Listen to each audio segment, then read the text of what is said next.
இந்த கொஸ்டினில் 24, 21, 18, 15 இப்படி 4 டேர்ம்ஸ் கொடுத்து கூட்டுத்தொடர் வரிசைன்னு கொடுத்துருக்கான். அப்போ கூட்டுத்தொடர் வரிசையில் எத்தனை உறுப்புகளோட எண்ணிக்கையை கூட்டினா -351 வரும் அப்படிங்கிறது கொஸ்டின்.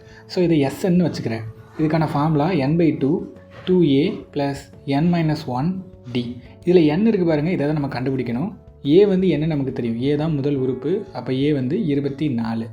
d வந்து என்னென்னா முதல் உறுப்புக்கும் இரண்டாவது உறுப்புக்கும் இடையில் உள்ள வித்தியாசம் என்ன, 3 குறையுது, அதனால் நான் -3ன்னு வச்சுக்கிறேன். அப்போது -3ங்கிறது என்னது, டியோட வேல்யூ, d = -3.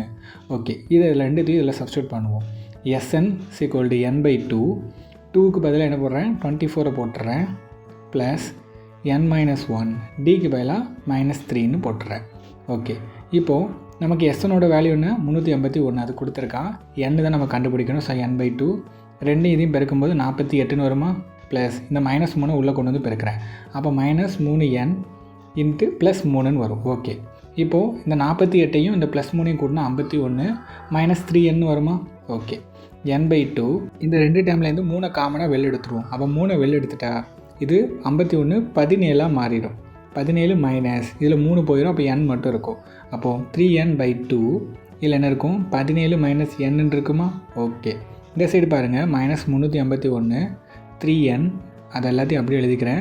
n இந்த ரெண்டை அந்த சைடு கொண்டு போய் இதை பெருக்கினா என்ன வரும் 351 × 2ன்னு போடுறேன். அப்போ 2 10 6 1 7, அப்போ 702ன்னு வரும். -702 = 3n அப்படியே இருக்கும்.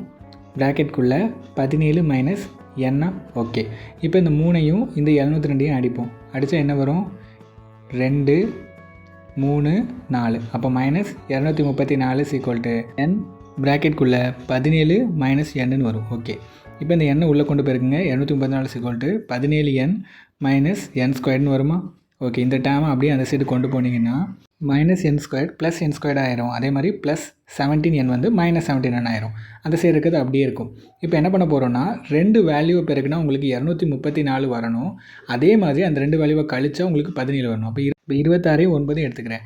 இதில் நான் மைனஸ் போட்டேன்னா இது ரெண்டு என்ன நேரம் கழியும் போது எனக்கு 17 வரும். அதே மாதிரி ரெண்டுத்தையும் பெருக்கி பாருங்கள், 234 வரும். அப்போ n - 26 n + 9.